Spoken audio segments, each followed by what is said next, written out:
Je vous laisse parler. Non, c'est vrai que c'est un sujet qui passionne, machallah. La question donc, qui a suivi, celle de Jibril, alayhi salam, il pose la question, quels sont les signes de l'heure? Il lui dit alors, l'imam nous précise, il y a des petits signes et des grands signes. Les savants ont divisé même en 3 catégories. Il y a les signes passés, des signes qui se répètent, et les derniers signes, eux, qui viendront juste un petit peu avant. Alors l'imam nous a cité quelques-uns, les plus importants. Une catastrophe à l'est, donc catastrophe naturelle. Ça peut être des typhons, ça peut être des tsunamis, ça peut être des tremblements de terre. En tout cas, catastrophe à l'est, catastrophe à l'ouest, et une catastrophe au sein même de la péninsule arabique. L'arrivée de l'Antichrist, l'arrivée de Jésus, Isa alayhi salam, qui va le combattre. L'arrivée de Gog et Magog, Yajouj et Majouj. La fumée, il y aura une fumée épaisse qui va apparaître. La bête, l'arrivée de la bête. Alors l'arrivée de la bête, la description qu'on en a, c'est qu'on ne reconnaîtra pas sa tête de sa queue, et elle parlera aux gens.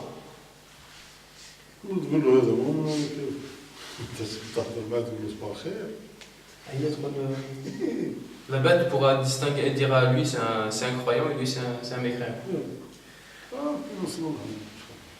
وكاين اللي يقول هذا يقولها فصيل ناقة صالح. هذا تفصيل فكك منه.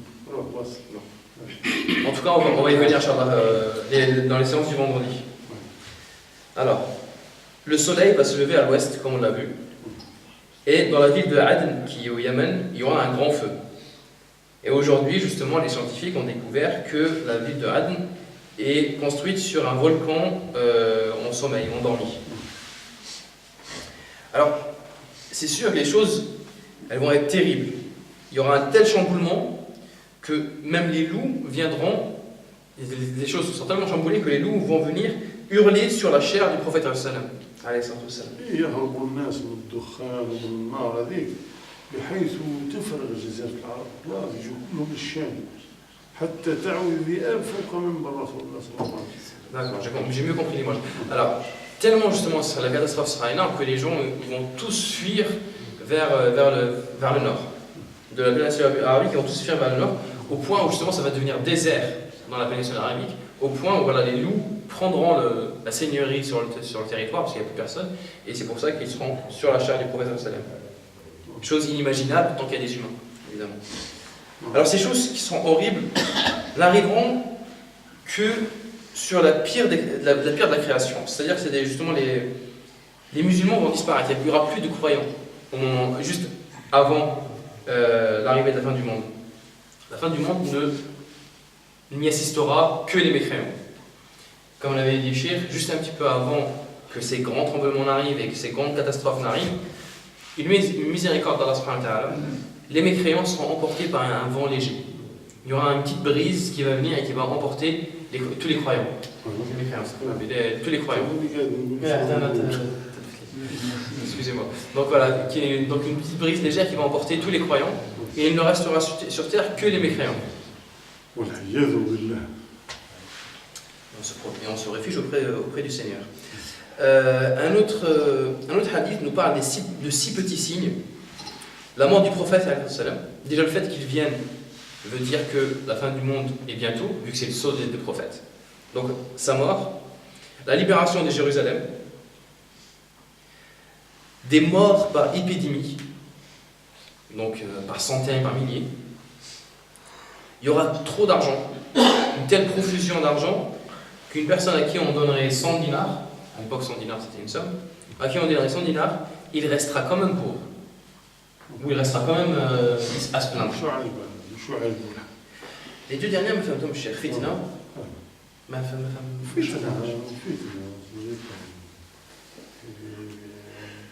يصبح فيها الرجل المسلم يمشي كافر واحد يحب القر واحد يحب يحشر ربي مع القر واحد يخلي ولادو ما يربيهمش الفاضل على القرآن وعلى العربية ولا كذا يلتحقون بالمشركين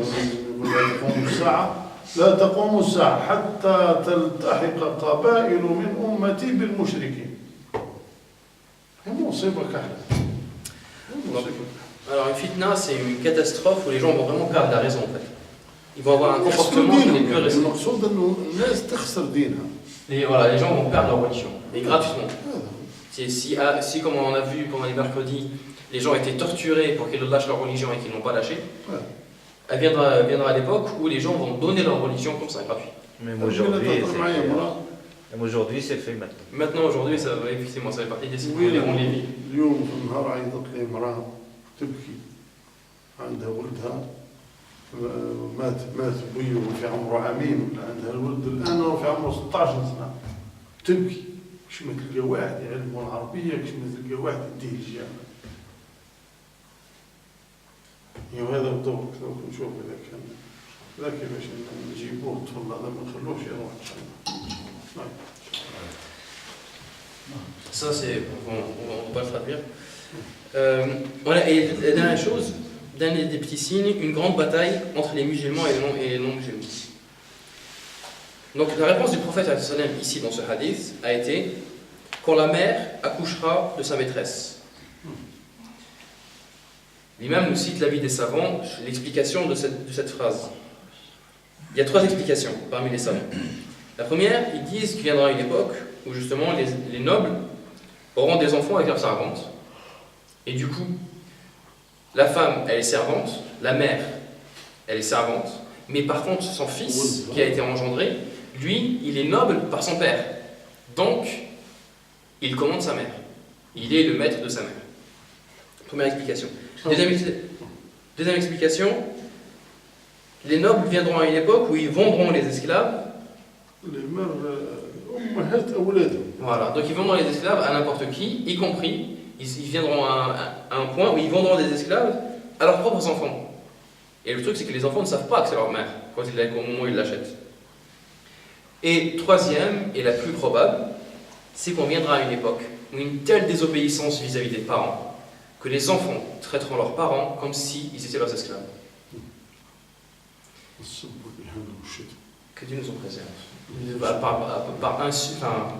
ils en arrivent à ce point parce qu'ils les insultent et parce qu'ils les traitent mal.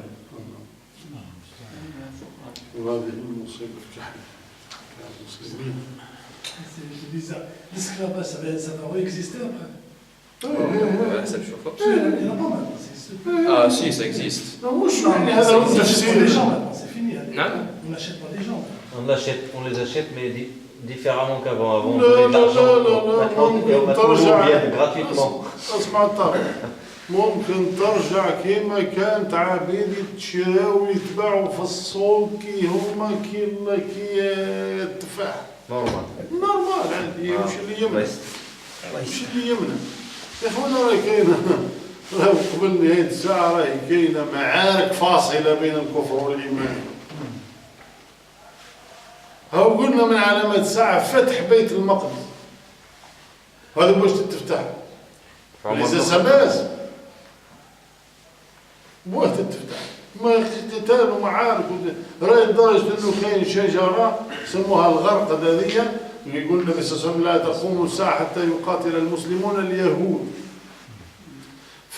فيختبئ اليهود وراء الشجر والحجر فيقول الشجر والحجر يا مسلم يا عبد الله تعال ورائي يهودي تعال فاقتله إلا شجر الغرقد فإنه من شجر اليهود.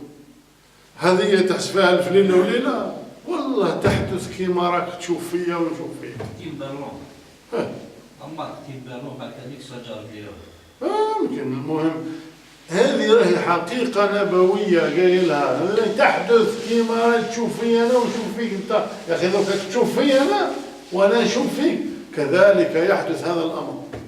ومعارك فاصلة في الشام بين الكفر والإيمان قد قال النبي صلى الله عليه وسلم حتى يصير الناس إلى فسطاطين فسطاط إيمان لا نفاق فيه وفسطاط نفاق لا إيمان فيه.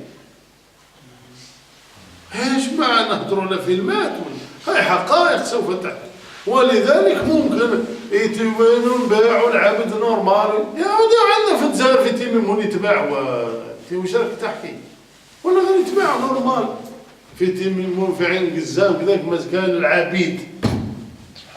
هنا كاين في البلدان العربيه مازال فيهم إيه، الجزيره العربيه وكذلك احنا ما قلناش هذا هو التفسير الاصح يعني، لا، هذا التفسير اللي حنا درك نقدروا نستوعبوه، زعما نقدروا نفهموه. اما ديك الجواري تبان لنا بعيده، ولا الجماعه غلبونا صاي وما عادش نقدروا له، يريح يا راجل خلي غلبوك هذا، يكون فيكون.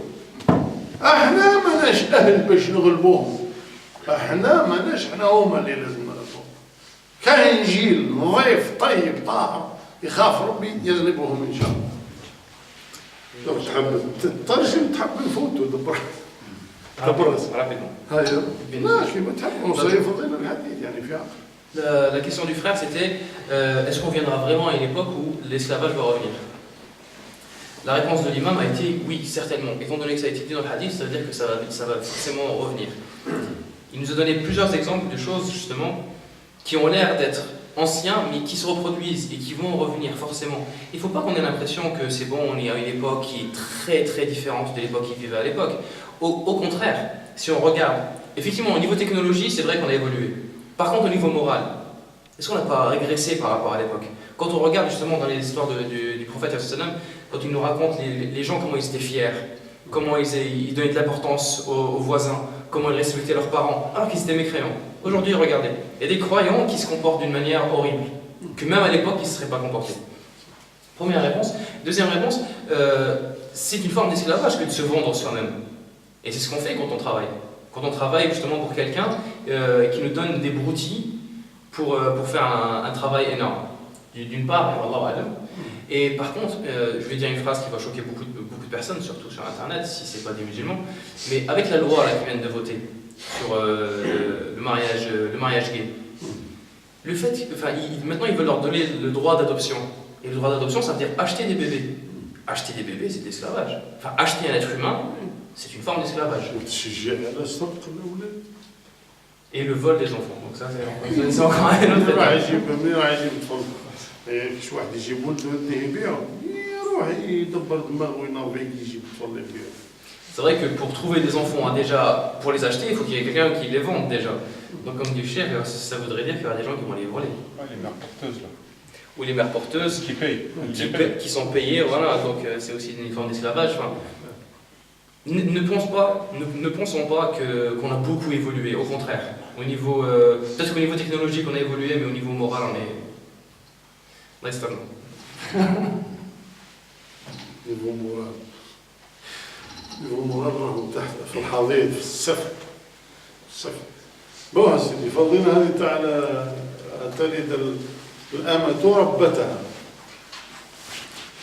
قالوا علامة أخرى من علامات القيامة وش هو؟ قالوا أن ترى الحفاة العورات العالة رعاء الشاء يتطاولون في البنيان. العجب يعني المنطق يتقلب، المنطق ذاته يتقلب. وفعلا يا والله تشوفوا عندنا في الجزائر اخواننا راسك يحبس يا ماشي كونكيرونت، يا واحد لا باباه كان عنده الدراهم، لا جدو كان عنده الدراهم، لا ولد عيالك يصبح ماشي لك في سياره تاع 1.5 مليار. هو باباه راعي وجدو راعي، لا مش راعي معناها نسب فيهم، لا معناها مسكين ما عندوش يعني، لا باباه عنده، لا ورث بال طاف. يا تلقى واحد في عمره 20 سنه يسوق في طياره مش في سياره. اقسم بالله لو شيخ دماغك يحبس. تحسب يهضروا لك ب 100 مليون تهضر على ب 100 مليار الان، والله تهضر على مليون يشبعوا عليك ضحك، تهضر على 100 مليون يشبعوا عليك ضحك. اقسم بالله منطق شكاره احنا نسموها يعني هالناس اللي عندها اموال ما تتحسبش. راهو عجب والله عجب. الانتخابات يشروا فيها بالدراهم، انت سيناتور بالدراهم، ديبيتي بالدراهم. فهمي لا انتخابات كاين ناس قاعدين في حجر الدراهم. وبعيني هذا مش نحكي لكم في الخيال، والله كما نقول لك وتلقاه راهو انسان لا معروف، لا عنده تاريخ، لا باباه عنده دراهم، لا جدو عنده دراهم، لا الناس كانوا اغنياء، الناس حثاء. الحديث يهدر افضل وصف هو الحديث، الحفاة العورات العالة رعاء الشاء يتطاولون في البلد. واحد عنده زوج ولاد يدير 4 ايطاج، ما ديجا باش تسيقها وتغسلها لازم لها واحد دولة تروافع من بينها. سي رياليست مش ايه والله العظيم ما واش يديروا يتطاولون في البنيان. بارك هذا هو الهدف. الحفاة العراة العالة يعني الفقير، ورعاء الشاء يعني يقول الرعاة يعني، والرعاة المسكين الراعي وش عنده؟ ما عنده والو. يقول لك الراعي معناه معروف بالفقر، فالعالة معناها الفقراء والعيلة معناها الفقر. فيقول لك تشوف هذا الناس اللي كان لا عنده مال لا عنده دراهم لا عنده هاد شيء، يصبح باني لك باطيمة تاع ديزيطاج، وهذا يشوفه جار يقول لك هذا دار ديزيطاج والله انا ندير 13، والاخر يقول لك لا والله ندير هكذا، وفعلا يديروها. هو يديرها مش يحكي، يتطاولون في البنيان. روح اعمل تربية وذاك ترجم على خلاص بعد الحاج كيفاش تحكم عليهم صاحب ها؟ كيفاش تحكم عليهم؟ كي تشوفوا يحكم عليهم فعلا. احنا ما جاهلين وماكسيموم ماشي غير ماشي جاهلين اكثر كبير. واش انا كرههم؟ انا قاعد نقول لك راهو الحديث الحفاة العورات العالة رعاء الشاء، راهو تلقاه موسخ كرامه والله ما يعرف يقول صباح الخير صحيحه، ما يعرفش يقول صباح الخير صحيحه. جاهل يقصر عليه يحكوا على الدراهم. يا رجل مش يحكي على الدراهم، يحكي عن النساء، يحكي على الخمر، يحكي على لي زوتيل، يحكي وين يفسق وين يفسد كي الكلب عشاك هذه. هذا هو موضوع، ما عندهم حتى موضوع اخر. كاش موضوع اخر. واحد الشاعر حتى هو مدمر في هذا العزيز يكتب لك شويه. تحكي عن البلاد ولا ما يهدر على هذا الناس هذا الجهال اللي عنده بريستيج، داير بريستيج تاع ماجسترا ولا مش راح نقول تاع حاجه فور خلاص. ها يقول وكم راكب بغلا له عقل بغله. حاشاكم سامحوني. وكم راكب بغلا له عقل بغله، تأمل ترى بغلا فوقه بغل. اي واحد تلقاه في الآمال 270 وهذا الزير بهيم يسوق في بهيمة حابس مسكين عنده غير الدراهم، ما عندوش حاجة أخرى. يعني مش تقيسها غير على البغل تاع بكري، لا حتى هذاك تلقاه يركب في أفخم السيارات وأرفع المراكب، هو اللي قلت لك والله صباح الخير ما يعرف يقولها صحيحة. تحية ما يعرفش يلقاها صحيحة. الحفاة العراة صدق رسول الله صلى الله عليه وسلم، العالة رعاء الشاة يتطاولون. غيروا دير رايك حديث فضل. Donc, deuxième exemple que le prophète m'a donné comme signe de la fin des temps, c'est la course à la construction. Donc, je reprends la phrase exacte.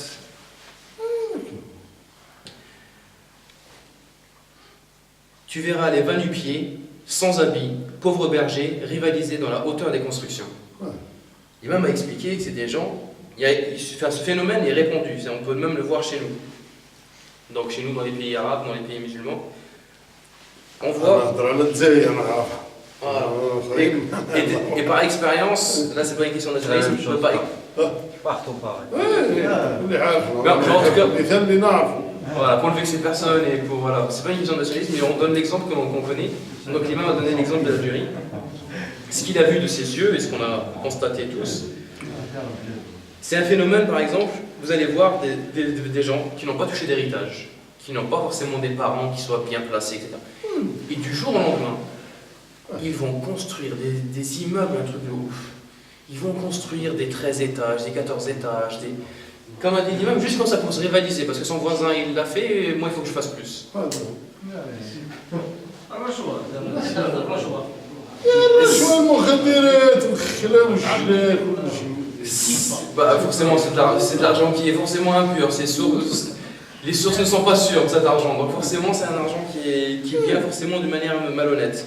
والله ما كان 10 سنين تلقاه من تحت الصفر لفوق ال1000. كيف تقدر تصورها انت؟ وين عامل اللي يقدر يربحوا في 10 سنين ملايير الملايير؟ قول لي ترى كاين خدمه روحوا نخدموها. إذا كان كاين خدمة تجيب هذا الإنتاج بسرعة في هذا الوقت نديروها. ما كاينش ولا معظمها مخدرات وأسلحة وبيع الأسلحة إلا الحوايج الموسخة. Donc le cher dit comment est-ce qu'une personne qui est en dessous de zéro peut passer en à peine 10 ans à l'homme le plus riche du coin. Ça peut pas être. هذا مثال نعرفه بعيني والله في أقل من 10 سنوات. Donc voilà, c'est un exemple. من تحت الزيرو لفوق ال1000. بالله بين عشية وضحاها. الشيخ كاين واحد المصيبة ثاني في الجزائر شفناها. جا واحد عنده يشري ديور دي فيلا كومسا يشريهم. يعني ما عنده حاجة بهم يشريهم وخلاص. يرفع بهم السوم من بعد. يشري واحد شرا بزاف يرجع شرا بزاف لي فيلا. الشوفور تاعو يحكي الشوفور تاعو قال لك نهار دار واحد فيلا شاف واحد فيلا تاعو شاريها وما نبالوش كي يحبس قال له هذه منيحه نشريها قال له تاعك قال له شاريها لي صافي من كثرة اللي عنده ما يعرفش تاعو من اللي مش تاعو. وهذا هو اللي شعل سوق العقار عندنا يعني العقار كيف هو لا شعلت ريا اسعار خياليه من هذا المضاربين هذو اللي يشري ويبيع ويشري ويبيع ويشري ويبيع ويشري ويبيع. يعني الدار ما تجي توصل اللي يسكنها قد حتى تفوت على 10 ولا 15 واحد كل واحد بدا فيها مبالغ ضخمه. فكيفاش راح توصل؟ سما الواحد ممنوع ما عنده والو وناس تاجر ما كالصدقه ما يصدقوش حتى ما تلقاهم باش يمدوا الزكاه تلقاه يتلاعب على الزكاه. مي كيف الزكاه تخلصوا بها الغرايب بارك الله فيك خلصوا بها البروسيه سلفوا الدراهم كاين الدراهم اللي يخلص الزكاه يكون الدراهم حرب كيف يذكرنا. لا كاين واحد يقول له انا عندي انت عندك انا نعطيك الزكاه وانت اعطيني الزكاه. هو واحد العجل بصاري اسكو يقدر يمدها لبنتي خلينا نكملوا الوقت وصل. اسمعوا شفتي تحكي عن ذلك ما تتخلط زيد تهضر عليها. هاي بلادنا على كل حال نحبوا لها الخير نحبوا لها الصلاح نحبوا لها كذا. هذا النماذج كاينه في كل البلدان وكما كاين هذه النماذج السيئه كاين ناس طيبين وكاين ناس وقت الزكاه يديروا عليهم لاشين ناس وتلقاه يمد الزكاه بزونلوب باليومين بالثلاثه بالربعه وهو يمد. انا والله نعرف ناس يفيرسيو لنا بالكونت تاع صندوق الزكاه 400 مليون 500 مليون واحد مره فيرسا مليار زكاه. يعني كاين هاك وكاين هاك كاين هذا هو ربي يصلح حالنا ان شاء الله. Donc, alhamdoulilah, tout à l'heure je disais que question morale, on a beaucoup chuté.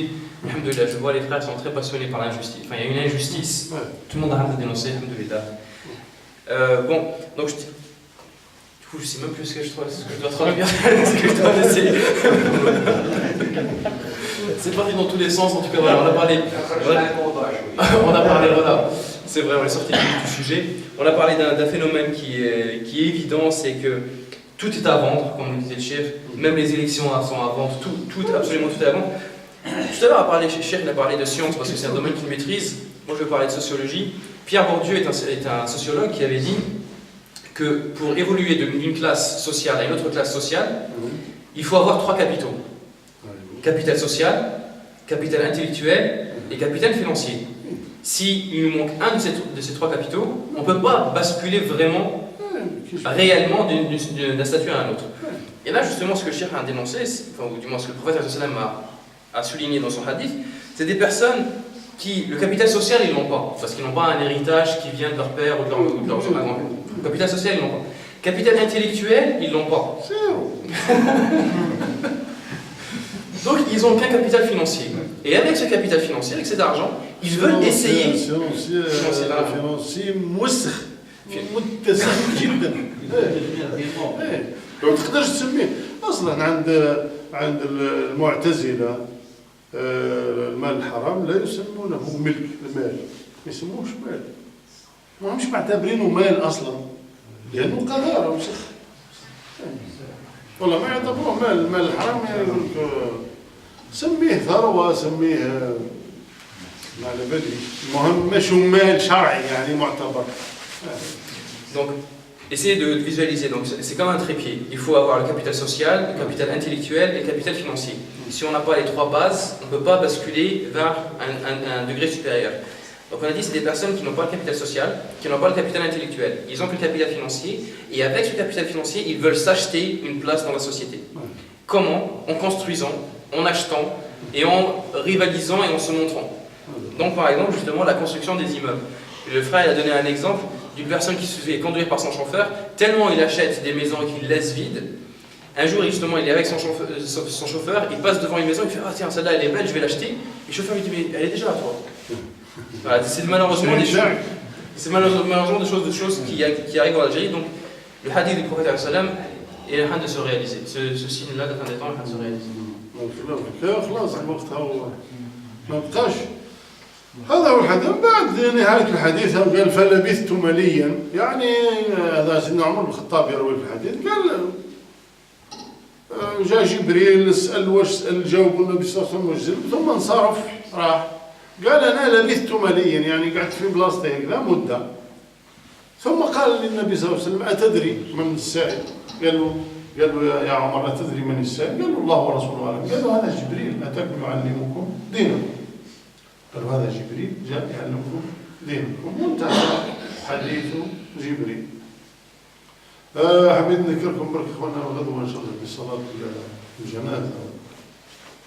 وعندنا ميت الصباح ان شاء الله نروحوا نغسلوه، والظهر نصلوا الظهر هنا ونمشوا مباشره لمور باش نصلوا عليه ثم. والله يجازيكم اللي راهو قاعد حب يقول اللي ماهوش خدام في حاله الامل. إذا عندك خدمة أخرى ومشي أخرى مع المرأة وهذه كل أجلها. هذه راهي جنازة أخوانا، راه يموت، راه يموت. ورانا في بلاد في غربة، إذا ما وقفناش حنا على جنائزنا وعلى إخواننا شكون اللي راح يوقف عليهم؟ وعلاه الشاعر قال بكري قال ليس الغريب غريب الشام واليمن، إن الغريب غريب اللحد والكفن. هذا كل غريب الحقيقي اللي تدفن في بلاد خاطئة بلاده. هي مادام كاين خاوتك لازم يوقفوا معاك، يوقفوا معاه. مثلا لازم هذه الفكره هذه تاع الجنائز لازم نعودوا نهتموا بها جدا جدا جدا جدا. ما كانش جنازه نغيبوا عليها، لازم هكذا نديروا في راسنا. ما كان جنازه نغيبوا عليها يا اخوان. يا اخوان اذا كان فرطنا في رواحنا رحنا يا ناس، يا ناس. تربي واش قال له جا واحد النبي صلى الله عليه وسلم سقساه قال له والله نسيت الحديث، لكن معنى الحديث قال له راني ايماني ضعيف وتعبان ودخل. قال له انصحني، قال له عليك بالجماعه. جماعه هو اللي خرج من الجماعه كله ذئب، فانما يكون الذئب من الغنم القاصيه يعني البعيده. يعني الذئب ياكل النعجه اللي وحدها، اما النعجه اللي في القطيع ما يقدرش ياكلها. فالجماعة راهي ضرورية لنا جدا يا اخوان، ضرورية جدا جدا جدا جدا. فاحنا ما نفرطوش في هذه الجنائز يعني مخاوتنا قاعد يموت. إذا فرطنا اليوم راح يجي وقت يموتوا ناس والله ما يلقاوش اللي يدفن، ما يلقاوش شكون اللي يغسل. ديجا حتى في التغسال هذا وكذا لازم ناس شباب يروحوا معانا في الموضوع، لازم يتعلموا يورثوا هذا الامر يعرفوه. يعني بصراحه هذا السيد اللي مات بيو هذا البارح ولا مسكين ما فاهم واش راح يدير. يدير له كوستيم. يحكي لي واحد واحد انا ما هدرتش معاه يحكي لي واحد قال له لا على باله مسكين هو حاب يدفنوا على الطريقه الاسلاميه ما عارفش كيفاش يدير. قالوا انا ببيع زانيه بزاف وندير له كوستيم ما فهمتش انا ما عنده في راسه حتى فكره. ولذلك خونا الولاد الصغار يعني الشباب ما لازمش ديما يهرب يخلي برك او الحاج حمد يغسل او الحاج حمد يدفن او الحاج بوني يفضل راسه ياه نهار يموتوا هذو. راح يجي وقت يموت واحد ما يلقاش شكون اللي يغسل ما يعرفش. لذلك اخوانا ديما كل مره على الاقل نوصي في الشباب الكبار كل مره يدوا معاهم واحد صغير تغسل كذا يعرف يتعلم يروح معاهم يتعلم الكفن كيفاش يديروا يمشي معاهم الجنازه القبر كيفاش يدفنوا وهكذا باش نورثوا هذه الامور اخواني. اذا راحت والله راحت يا اخوان. رانا في واحد الحاله والعياذ بالله ذري تهضر في الفرنساويه الاولاد الوالدين يهضروا مع اولادهم بالفرنساويه يا وليدي شنو المصيبه هذه هذا كي ما تعلموش انت العربيه منين راح يتعلمها من الشارع وما كانش فيها عربيه الشارع. اذا ما علمتش انت ولدك العربيه ايسو ديجا انسان والله يلحق 16 17 سنه والله انت بعد ما عاد على بالك. المهم وين يقدر ينفصل عليك ويستقل عليك والله ما تزيد تشوف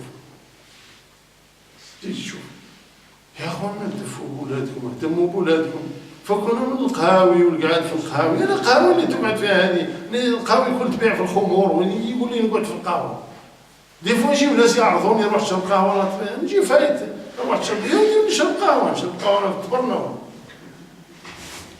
يعني تحير يعني ما على بالهم باللي او لا يجوز يقعد في بلاصه يباع فيها الخمر.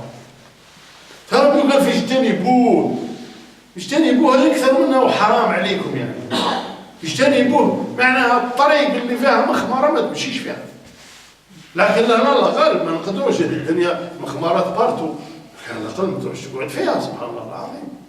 يا سيدي شرب القهوه هذه يلا شربت القهوه انت تروح تقعد في بلاصه وين تباع الخمر نورمال ويعجبك الحال وتريح عادي نورمال وتزيد تعرض الناس للقهوه